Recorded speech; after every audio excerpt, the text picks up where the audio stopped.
duduk Bapak Ibu Saudara. Salam semuanya. Haleluya, puji Tuhan. Dalam 1 tahun kita membahas tentang iman.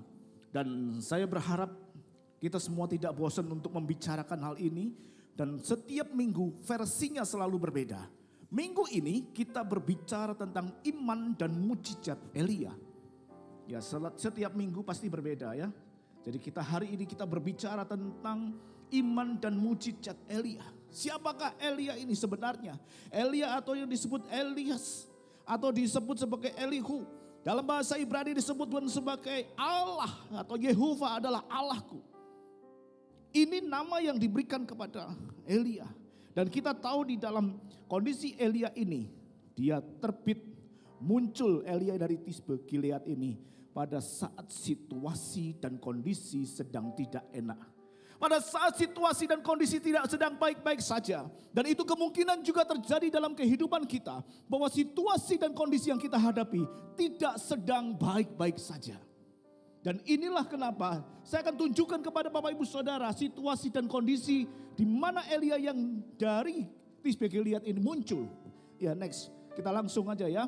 Bapak Ibu Saudara, kita lihat di sini kondisi situasi. Pada saat Elia diutus, dia ada satu istilahnya kalau mau menolak, dia akan menolak.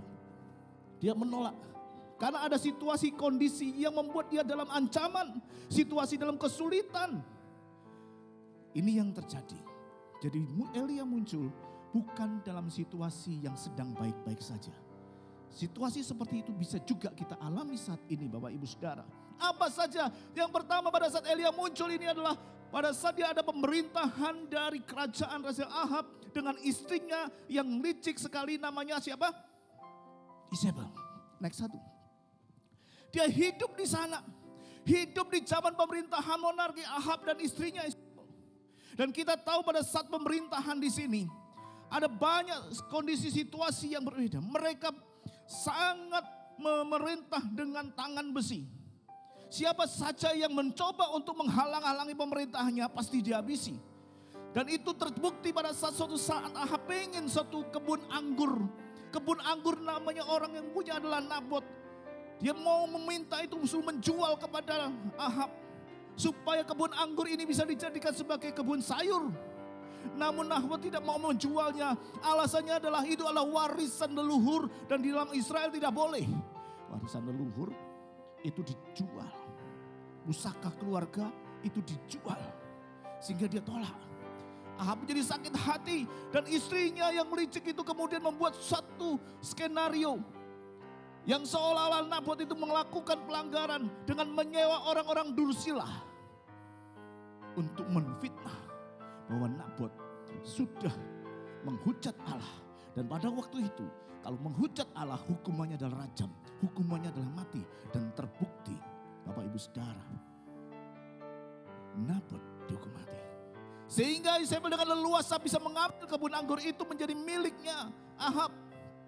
Itu yang pertama. Kemudian yang kedua adalah pada saat dia memerintah. Elia pada saat itu adalah layanan di dalam penyembahan berhala. Kita tahu pada saat Isabel ada di sana, penyembahan berhala begitu marak sekali. Penyembahan berhala menyingkirkan Allah yang sesungguhnya. Ini karena pengaruh Isabel dan Ahab membiarkan itu marak terjadi. Pada saat seorang pemimpin, dia melakukan dan membiarkan seperti itu. Maka jelas rakyatnya juga akan ikut melakukan penyembahan berhala. Mereka menentang Allah, menyembah berhala kepada Allah-Allah lain. Dan rakyatnya ikut serta. Karena apa? Ahab menjadi bonekanya dari Isabel. Segala sesuatu Isabel yang menyetirnya. Kemudian ketiga adalah pada saat Elia muncul. Dia diutus tengah-tengah pada saat masa kekeringan yang hebat. Kekeringan di dalam perjanjian lama disebutkan adalah untuk merupakan cara Allah. Supaya umatnya bisa disiplin kembali kepada jalan yang benar. Meninggalkan dosa mereka. Berbalik kepada Allah. Dan akibat kekeringan ini kita tahu. Kalau sekarang lagi kebanjiran. Di sana kekeringan. Dan kita tahu berapa lama mereka kekeringan. Ada satu kegagalan panen terjadi. Dan mestinya ada kekeringan menjadikan tidak ada bahan makanan. Sehingga ada kekurangan. sehingga terjadi kemiskinan, penderitaan itu terjadi. Kemudian yang ketiga adalah pada saat Elia hidup dan terbit, itu adalah masa pembunuhan nabi-nabi Allah. Ya, next, satu kali lagi saya tunjukkan pada Bapak Ibu Saudara. Elia juga salah seorang nabi. Next satu. Elia tentu dia tidak akan luput di dalam kondisi dan situasi ini. Hidup terancam untuk dibunuh. Karena pada waktu itu semua nabi-nabi dihabisin. Yang kelihatan, oh itu nabi Allah, dihabisin. Dan beruntung ada namanya Obadja yang mengambil 100 orang nabi yang dipisahkan secara terpisah 50-50 di dalam gua dan memberikan makan kepada mereka. Elia salah satu nabi. Tentu dia juga terancam. Tentu dia juga terintimidasi. Tentu dia juga khawatir. Tetapi kita lihat di sini, apakah para nabi itu di dalam situasi dengan tekanan yang sedemikian, mereka menyerah? Mereka kemudian mau kalah? Tidak. Kita tahu pada saat situasi dan kondisi yang sangat menekan dengan luar biasa, Allah juga berkarya dengan luar biasa. Allah berkarya dengan dahsyat pada saat situasi dan kondisi yang tidak memungkinkan. Pada saat situasi yang sadis, mereka diburu dan kehidupan mereka adalah supaya tetap hidup. Kita lihat kemarin Kamis kita menonton sebuah film tayangan Paul Apostle of Christ pada masa pemerintahan Kaisar Nero. Bagaimana orang-orang Kristen diburu, yang melihat tayangan kemarin Kamis pasti mengetahui situasi dan kondisinya seperti itu. Mereka diburu, dijadikan sebagai tontonan karena masuk di dalam kandang sirkus.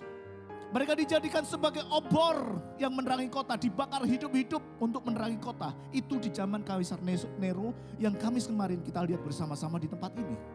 Seperti itulah kondisi dan situasinya. Para nabi diburu dan dibunuh. Tetapi kita lihat di sini, dalam masa yang carut marut dengan luar biasa seperti itu, kondisi yang tidak menentu, Allah juga menyatakan kuasanya yang luar biasa. Karena otoritas Allah itu tetap berkuasa. Momen yang sangat penting dalam sejarah, puncak sejarah yang luar biasa, di mana Elia melihat, ayo kumpulkan semua nabi-nabi, kumpulkan, dan di sana ada banyak nabi-nabi. Next. Ada banyak nabi yang dikumpulkan, yang mereka mendapat makan dari meja Isabel. Ada 450 nabi Baal, ada 400 nabi Asyera. Setotal semuanya 850 nabi. Ayo kumpul semuanya di Gunung Karmel. Ditantang, next. Ditantang oleh Elia, seorang diri. Ditantang oleh Elia, itu adalah satu deklarasi pernyataan yang berani. Taruhannya bukan masalah iman. Taruhannya adalah nyawa. Pada saat Elia memunculkan dirinya menantang para nabi, berarti dia juga sasaran tembak, sasaran pembunuhan. Tetapi dia memunculkan dan menantang kepada mereka semua. Dia berkata kepada mereka, kalau Tuhan itu Allah, ikutilah dia. Kalau Baal itu Allah, tentunya ikutilah dia. Ada 850 nabi yang ditantang. Siapa yang berani? Satu lawan satu mungkin kita nggak berani. Tetapi di sini katakan Elia, 850 nabi Baal dan Asyera ditantang untuk menyatakan siapa? Menyatakan kepada seluruh Israel, seluruh rakyat pada waktu itu Israel Utara, siapa yang menjadi Allah? Apakah Allah itu Tuhan Yahweh Yehova ataukah Baal? Dan kemudian dikatakan dengan pernyataan yang berani, pada saat semua nabi-nabi itu gagal, Elia mengatakan, siram persembahanku dengan 4 buyung air. Lakukan lagi sehingga semua mezbah itu basah. Satu langkah yang sangat ekstrim. Orang dengan meminta api dari langit, dia siram persembahannya. Satu langkah yang spektakuler dengan imannya. Dia siram dengan 4 buyung. Dan bukan hanya 1 kali.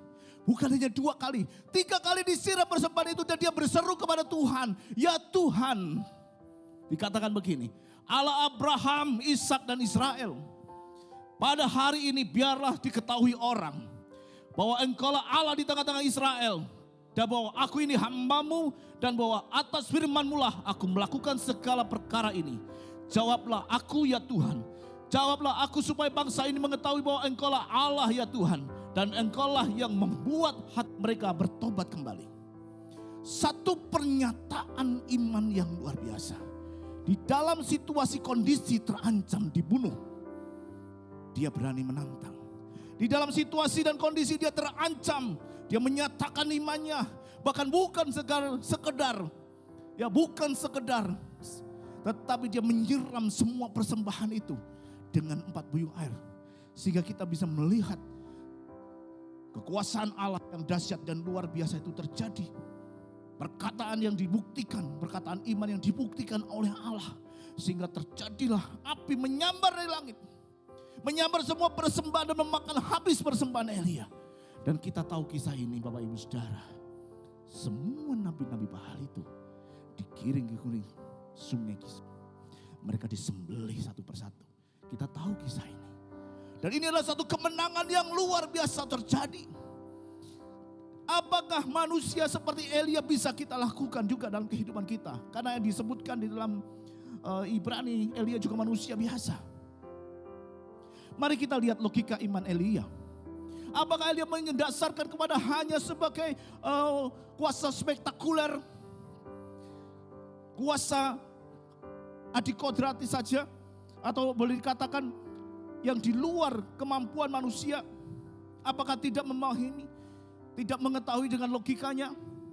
Kalau kita sekedar hanya mengatakan hal-hal yang luar biasa spektakuler tanpa didasari adanya pertimbangan-pertimbangan konyol.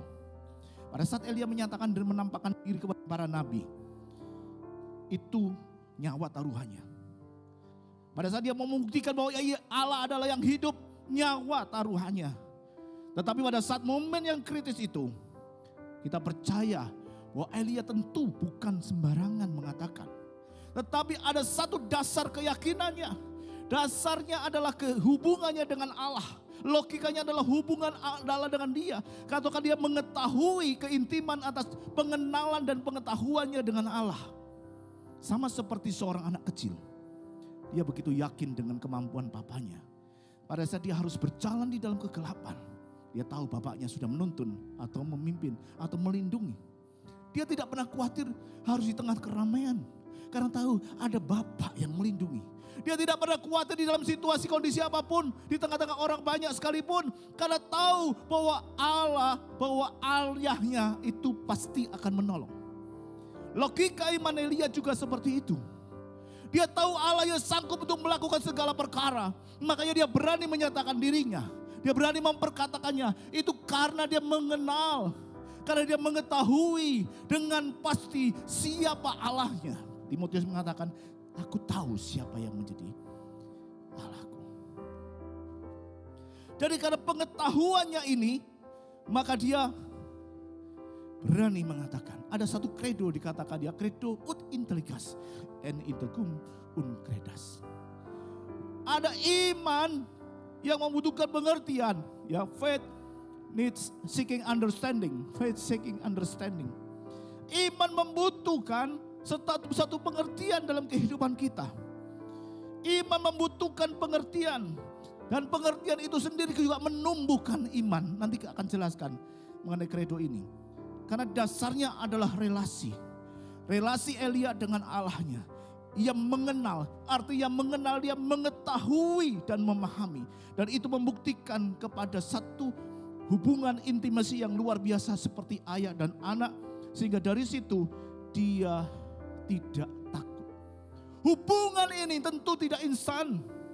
Hubungan ini tentu tidak langsung seketika. Tetapi hubungan ini menjadi satu proses kehidupan yang terus menerus dalam kehidupan kita. Hubungan yang tidak pernah berakhir. Oleh sebab itu intimasi, hubungan dengan Allah itu adalah satu proses yang berkelanjutan seumur hidup kita. Supaya kita semakin memahami bahwa Allah itu sanggup melakukan segala perkara dalam kehidupan kita. Kita mengenal itu mengetahui dan memahami. Mengenal itu mengetahui dan memahami bahwa Allah sanggup. Kalau kita yakin seperti itu, dari mana? Dari kedekatan. Dari kedekatan hubungan kita dengan Allah. Maka kita yakin bahwa Allah sanggup untuk melakukan segala perkara. Dan itu adalah satu rangkaian proses kehidupan melalui pengalaman-pengalaman hidup. Pengalaman-pengalaman yang senantiasa berkembang. Sehingga lahirlah iman itu menjadi satu pengetahuan. Dan pengetahuan itu melahirkan iman kembali. Alur logikanya dari iman adalah mengenal, itu paham, tahu dan paham, jadi siklusnya. Kemudian dari mengetahui itu menimbulkan kepercayaan. Kepercayaan itu kemudian diperkuat dengan pengalaman-pengalaman pribadi. Kemudian dari pengalaman itu menimbulkan satu pemahaman.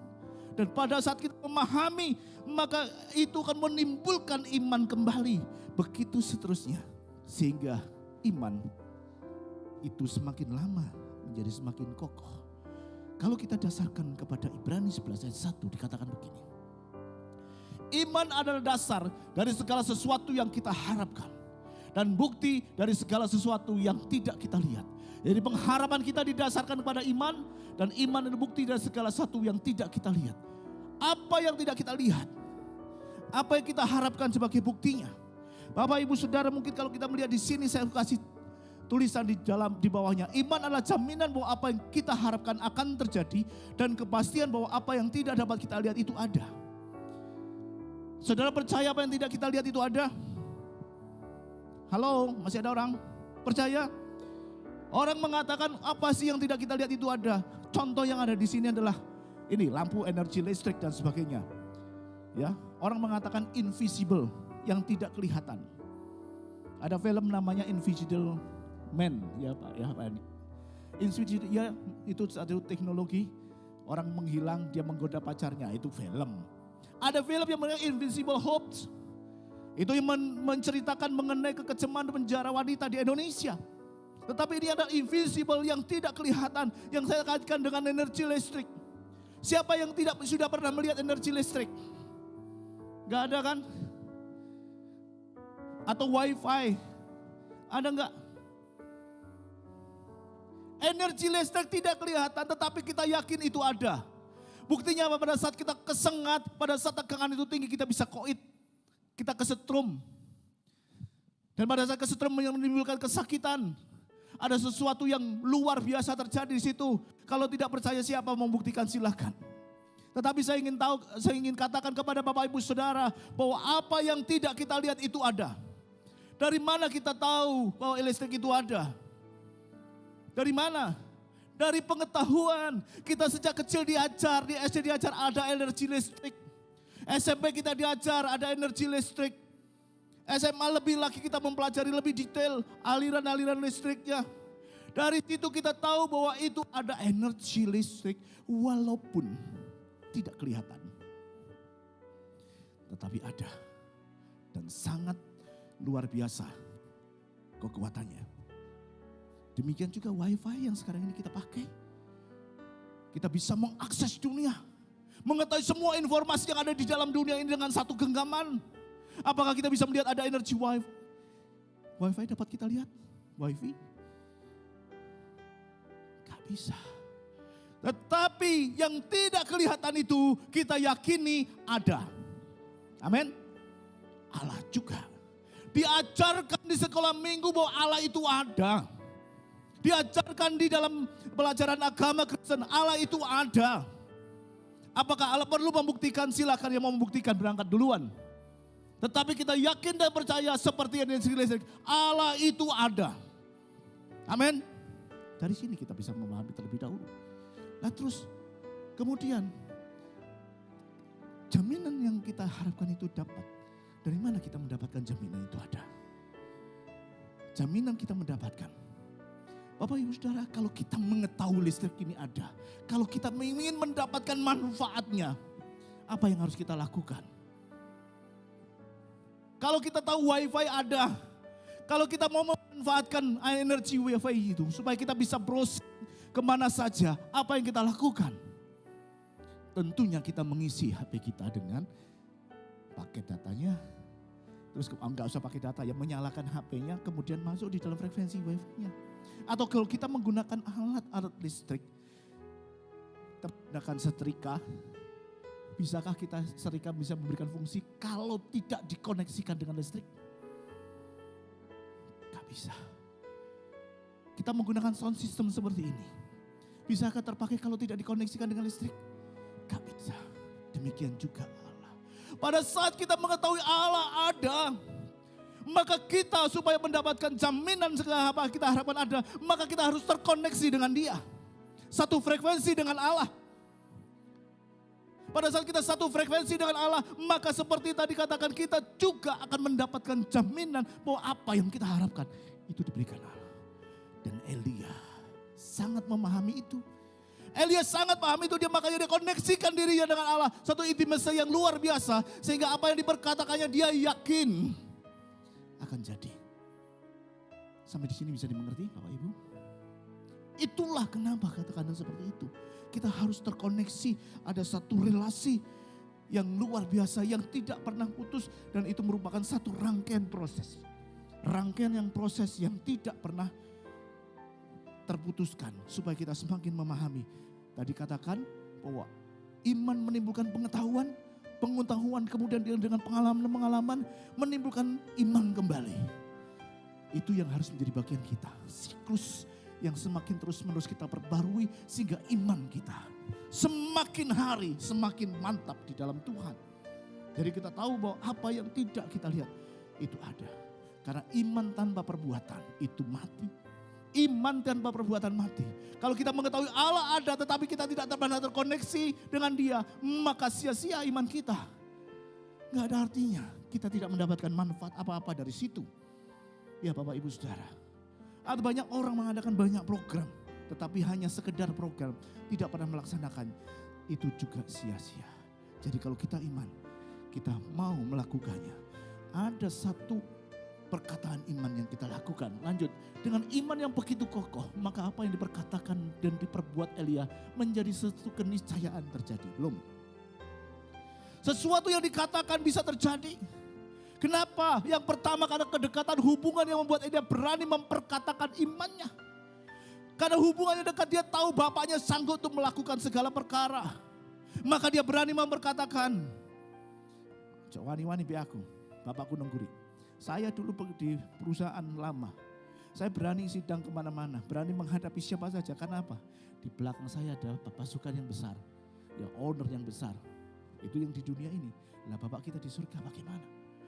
Kita berani karena kita mempunyai hubungan kedekatan yang dengan Allah. Pada saat terjadi seperti itu, tidak ada hujan. Elia mengatakan, saya akan nanti baca sendiri ayatnya ya. Dia berkata kepada Ahab, "Demi Tuhan yang hidup Allah Israel yang kulayani, sesungguhnya tidak akan ada embun atau hujan pada tahun-tahun ini kecuali kalau kukatakan." Elia mengatakan tidak akan ada hujan lagi. Dan Yohanes Ibrani mengatakan ada 3 tahun 6 bulan. Itu tidak terjadi hujan, kekeringan hebat terjadi. Tetapi pada saatnya Elia mengatakan di dalam Ratu Raja-Raja 18:41. Kemudian berkatalah Elia kepada Ahab, "Pergilah, makanlah dan minumlah sebab bunyi derau hujan sudah kedengaran." Pertanyaannya kalau Anda baca, sudahkah ada derau hujan? Pertanyaannya pada saat Anda baca, pernahkah ada sudah gerimis? Ada? Enggak ada. Derau hujan suaranya enggak ada. Pada saat kekeringan sudah lama berlangsung 3 tahun 6 bulan. Apakah secara tiba-tiba langsung hujan deras? Logika kita gak masuk. Gak bisa. Apalagi katakan, pulanglah. Sudah ada curah hujan di sana. Tetapi karena kedekatannya, dia berani mengatakan hal itu kepada Ahab. Dan sekali lagi saya sampaikan, bahwa setiap perkataan imannya, taruhannya bukan hanya kepercayaannya, tetapi kepalanya juga siap untuk dipancung. Itu yang terjadi. Itu kedekatan, ya, kedekatan hubungan. Mungkin pernah saudara mendengar ada seorang yang menyeberang sungai Niagara, air terjun Niagara, karena ayahnya yang menggendong dengan kepercayaan seperti itu. Itulah kira-kira yang terjadi. Peristiwa belum terjadi. Hujan belum terjadi.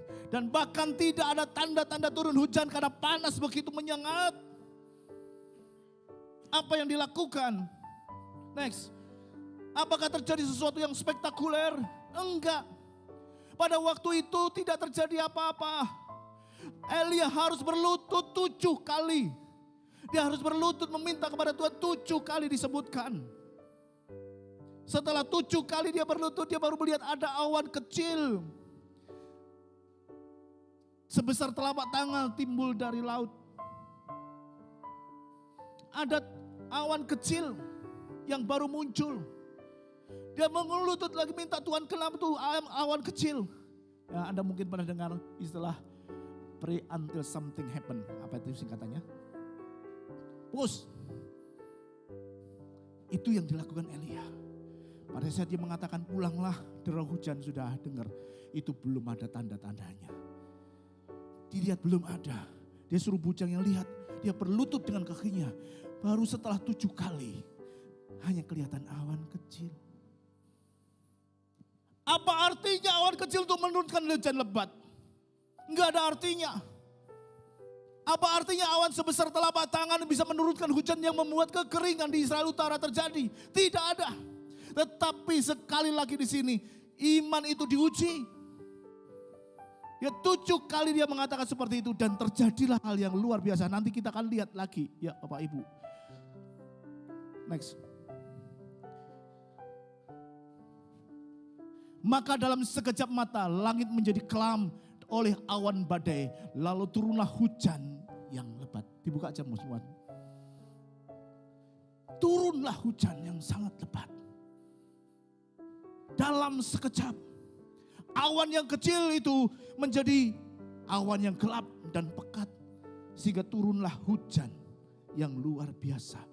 Itu terjadi di sana. Karena kedekatan hubungannya dengan Allah. Dia tidak pernah ragu. Walaupun 3,5 tahun tidak ada hujan. Alkitab mengatakan kondisi seperti ini. Mengambil risiko iman.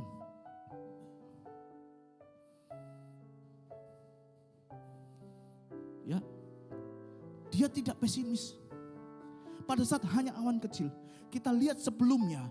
Mujizat yang dilakukan Elia adalah mujizat yang spektakuler. Yang dahsyat. Kenapa dia siram semua persembahan itu dengan air 4 buyung kali 3. Dan dia mengatakan turun api dari langit, turun api dari langit menyambar habis. Tetapi ternyata pada saat dia minta hujan hanya awan kecil. Tidak seperti sebelumnya. Kita seringkali tergoda untuk melakukan hal-hal spektakuler. Pada saat kita dijawab Tuhan dengan hal yang spektakuler, kita pengen spektakuler lagi. Besok pengen lagi, semakin sombong nanti. Ini awan kecil yang membuat Elia harus tetap berlutut dan minta pertolongan dari Allah. Bisa saja Elia menjadi pesimis. Aku kemarin spektakuler, kok sekarang cuma awan kecil. Tapi di sini tidak ada perkataan pesimis dari Elia. Karena dia mengatakan kalau perkataan pesimis itu mengecilkan Tuhan, mengecilkan karya Tuhan yang tidak terlihat itu tadi. Sehingga tidak ada keluar perkataan pesimis. Dia memperkatakan imannya menunjukkan kepercayaan kepada Allah. Pada saat dia menunjukkan perkataan imannya itu mengeliminir kekuatan pribadinya. Aku tidak ada artinya apa-apa. Kalau tidak ada Allah, maka dia perkatakan perkataan iman. Tidak ada perkataan iman. Dia katakan dengan perkataan iman. Kalau tidak ada perkataan iman, maka yang timbul adalah pesimis. Yang menimbulkan keraguan. Dan keraguan membuat ia meragukan juga keberadaan dan penyertaan Tuhan. Dikatakan Ibrani 5 ayat 17, Elia adalah manusia biasa sama seperti kita. Dan ia telah bersungguh-sungguh berdoa supaya hujan jangan turun. Dan hujan pun tidak turun di bumi selama 3 tahun dan 6 bulan. Dan kita lihat pada saat dia memperkatakan hujan turun dengan dahsyat dan luar biasa. Itu yang pertama. Yang membuktikan bahwa Elia memperkatakan perkataan iman karena hubungan kedekatannya dengan Allah itu yang luar biasa. Yang kedua adalah keyakinan adalah jaminan dari tindakan iman. Next, tindakan iman ini sangat berani. Setelah dia memperkatakan dia mau melakukannya tindakan pertama. Bukannya tanpa resiko, semuanya menimbulkan resiko. Dan itu bukan sekedar untuk diucapkan Bapak Ibu Saudara. Kalau kita mau melakukan segala sesuatu, melakukan satu tindakan, kalau kita tidak ada perhitungan itu ngawur. Orang Kristen sering punya iman yang ngawur. Tidak ada hikmat, tidak ada kedekatan dengan Allah, mengklaim-klaim, menengking-nengking, akan berbahaya, akan balik pada dirinya sendiri. Kalau kita tahu itu ada hubungan, ada pertimbangannya adalah hubungan kita dengan Allah. Pertimbangan adalah kemampuan. Bisa jadi pertimbangannya adalah peluang-peluang bagaimana Allah sanggup untuk melakukan perkara. Bukan asal bicara. Jadi iman, saya tidak mengajarkan asal memperkatakan iman terjadi. Bukan. Harus dengan logika. Harus dengan kedekatan hubungan. Karena keyakinan akan hubungan dengan Allah itu menjadi jaminan tindakan iman itu sendiri. Pada saat Elia mengatakan 7 kali dia harus berlutut. Ya. Membuku ke tanah mukanya dengan kedua lututnya. 7 kali bujangnya harus melihat. Pada saat terjadi seperti itu. Tadi saya katakan, pada saat yang pertama adalah spektakuler yang dilakukan. Kemudian hanya kecil. Bahkan tidak berarti adakan hujan. Apa yang dilakukan? Kita tidak berpesimis seperti Elia. Tetapi yang dilakukan adalah mengulang siklusnya. Mengulang prosesnya. Apa yang saya maksudkan mengetahui Bapak Ibu? Pada saat kita tidak mendapatkan mujizat yang spektakuler, yang sudah kita pernah alami, dan pada saat kita diperhadapkan pada situasi yang seperti ini dengan awan kecil sebesar jari tangan, keyakinan ada jaminan tindakan iman kita, maka kita ulang prosesnya, memperkatakan iman kembali. Suruh bujangnya pergi untuk melihat. Memperkatakan imannya kembali dengan keyakinan bahwa Allah sanggup untuk melakukan segala perkara. Itu tindakan iman. Jadi prosesnya diulang, diperkatakan kembali, tidak fokus kepada hal yang semula. Sehingga pada saat 7 kali dia bisa melihat awan itu berubah. Tadi ayatnya sudah kita bacakan, menjadi awan gelap, menjadi hujan yang membasahi Israel Utara. Itu sama juga artinya iman tanpa perbuatan adalah mati. Sama dengan tubuh tanpa roh, iman tanpa perbuatan adalah mati. Nah Bapak Ibu Saudara, itu yang terjadi. Pada saat kita tidak mendapatkan sesuatu yang spektakuler, kita mau menyerahkan diri, tidak menunggu secara pasif. Wah Tuhan pasti tolong, yang menunggu aja. Enggak. Elia tidak menunggu, dia pakai lututnya. Mungkin orang Kristen 2 kali gak dijawab sudah mutung. 3 kali gak dijawab sudah mutung. Elia 7 kali. 7 kali dia harus berlutut. 7 kali dia harus menunggu. Mungkin dalam 7 kali dia bisa melakukan apakah Allah sanggup untuk melakukan. Bisa jadi seperti itu. Tetapi dikatakan di sini, ia tetap berseru kepada Allah. Tetap berseru untuk hal yang dia harus lakukan. Ya, untuk mendapatkan jawaban dari iman itu sendiri. Kemudian yang ketiga adalah next. Tindakan iman melahirkan keyakinan, jawaban iman. Setiap orang yang mempunyai iman, setiap orang yang memperkatakan iman tentu punya jawaban iman. Menginginkan jawaban iman. Orang salah please. Siapa yang punya iman tetapi tidak punya jawaban? Enggak ada.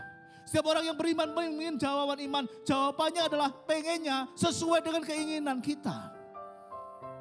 Padahal Tuhan tidak selalu menuruti keinginan kita. Ada kalanya Tuhan mengatakan, enggak aku enggak mau kasih. Tunggu sih, waktuku belum tiba. Bisa jadi. Ada kalanya dia jawab spektakuler seperti Elia pada waktu persembahan disambar. Tetapi pada saat kita mengalami sesuatu yang tidak mendapatkan jawaban Tuhan, apa yang kita lakukan? Apa yang kita perbuat? Karena setiap orang yang mempunyai iman pengen ada jawaban iman dengan segera. Dengan segera. Kalau tidak, apa yang menjadi reaksi kita? Dikatakan di sini, hidup dalam budaya iman dapat diejawantahkan dengan tetap percaya. Diejawantahkan tetap percaya bahwa Allah pasti memberikan jawaban yang terbaik atas apa yang diimani. Yakin bahwa Allah sanggup untuk memberikan yang terbaik. Dia mengetahui segala sesuatu. Jadi pada saat jawaban tidak sesuai dengan keinginan kita, dia pasti lakukan adalah sesuatu yang lebih baik dan sangat baik. Dia sempurna adanya. Jadi kehidup dalam budaya iman diejawantahkan dengan tetap percaya bahwa Allah sanggup dan memberikan jawaban yang terbaik bagi kita. Pada saat awan sebesar telapak jari Elia berkata, pergilah katakanlah kepada Ahab, pasang keretamu dan turunlah. Jangan sampai engkau terhalang oleh hujan. Dan dikatakan 45, saya ulang kembali di sini. Sekejap mata, maka langit menjadi kelam oleh awan badai. Lalu turunlah hujan yang sangat lebat. Ahab naik kereta langsung pergi ke Israel. Dari telapak tangan, dari sebesar telapak tangan menjadi awan yang gelap. Prosesnya sekejap, jelas sekali di sini. Maka dalam sekejap mata, sekejap itu seberapa sih? Satu kedipan. Kalau Tuhan sudah beracara, Dia sanggup untuk melakukan segala perkara. Hidup dalam budaya iman, diejawantahkan tetap yakin bahwa apa yang Tuhan berikan itu selalu yang terbaik. Siklusnya apa? Pada saat ada awan kecil, dia perkatakan iman lagi yang saya katakan tadi. Bagaimana Elia memperkatakan iman lagi di sini? Lalu kata Elia, pergilah katakanlah kepada Ahab, pasang keretamu dan turunlah, jangan sampai engkau terhalang oleh hujan. Pada saat ini terjadi, awannya masih kecil, masih sebesar telapak tangan.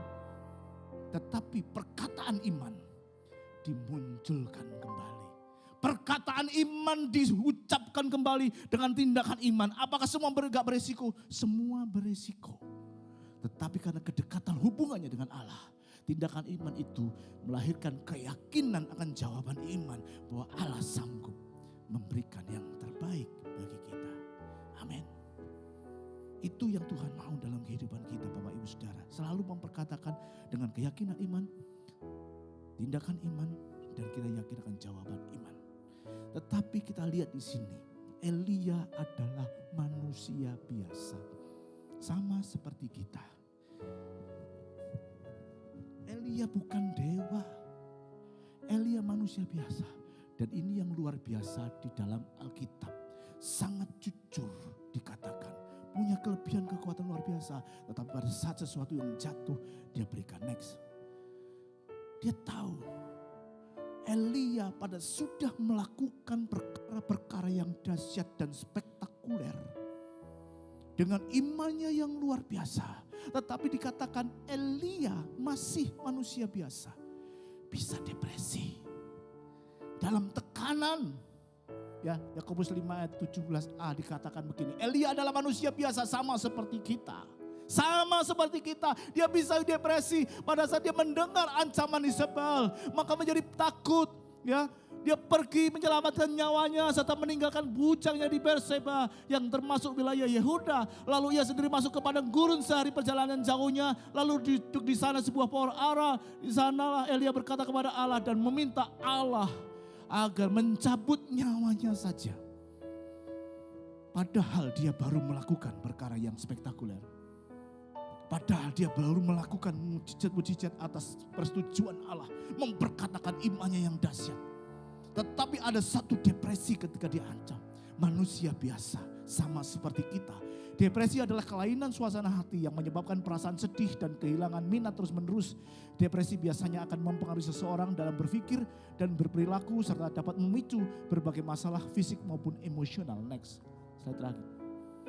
Elia depresi. Depresi. Ya, beberapa faktor pemicu depresi antara lain seperti peristiwa traumatis, tekanan batin, misalnya karena masalah keuangan atau masalah rumah tangga, pola pikir yang salah seperti toxic positivity, dan hilangnya kegiatan atau tujuan hidup setelah pensiun. Saya selama ini ditolong Tuhan. Saya berpindah-pindah dan posisi jabatan tertentu yang cukup tinggi, saya selalu biasanya, mohon maaf bukan menyombongkan diri, surat lamarannya mundur. Masuk dulu kerja seminggu baru surat lamaran. Lupa sekarang kok jadi full timer. Pertanyaan begitu kan, gak dapat kerjaan lagi ya? Enggak. Bapak Gembala sebagai saksinya, pada saat 1 Desember saya masuk di sini, 2 Desember saya dapat tawaran lagi. Untuk posisi yang cukup tinggi. 6 Desember saya juga dapat tawaran lagi. Kenapa? Saya speaker. Ada beberapa orang yang mendengar. Supaya bukan untuk kesombongan saya. Tetapi membuktikan bahwa Allah tetap memelihara. Kalau sekarang menjadi full timer itu adalah pilihan. Pilihan secara pribadi. Bukan karena orang lain. Elia manusia biasa, dia bisa mengalami depresi. Pada saat itu pasti dia ngomong saya, oh baru jabatan tinggi Pati PPM. Power syndrome. Buktikan kalau saya PPS. Karena saya tidak, tapi saya melepaskan semuanya. Saya tidak PPS. Itu terjadi karena apa? Toxic positivity. Atau hilangnya kegiatan atau tujuan hidup setelah pensiun. PPS. Post power syndrome. Dan gangguan seperti ini, gangguan depresi ini yang dialami Elia disebabkan karena suasana hatinya yang sangat mempengaruhi pola pikir. Hatinya mempengaruhi pola pikirnya. Menjadi pola pikir yang negatif. Menjadi pola pikir yang cenderung pesimis. Pola pikir yang negatif inilah yang membuat Elia ketakutan dan khawatir terhadap hal-hal yang tidak seharusnya ditakutkan. Mengingat keberanian dari awal membantai nabi-nabi Baal dan Asyera. Bisa memahami. Itulah kejujuran dari Alkitab. Bukan hanya perbuatan-perbuatan spektakuler yang dia tunjukkan. Tetapi pada saat kelemahan dia juga tunjukkan. Ada manusia biasa yang mengalami kelemahan. Ada satu depresi. Depresi yang disebabkan karena pola pikir dia. Karena suasana hatinya yang gundah, suasana hatinya yang melo, mempengaruhi pola pikirnya, membuat dia menjadi takut, membuat dia menjadi negatif, membuat dia menjadi pesimis. Berapa kali kita yang seperti itu? Suasana hati kita menjadi pesimis, gak bisa berpikir normal, tidak bisa berpikir dengan Kristus, tidak bisa memandang sudut pandang dari sudut pandangnya Allah. Dari awal kita tahu Elia melakukan perkara-perkara dahsyat, perkara-perkara besar. Itu bukan kemampuannya, tetapi relasinya dengan Allah. Di manakah relasinya dengan Allah pada saat dia depresi?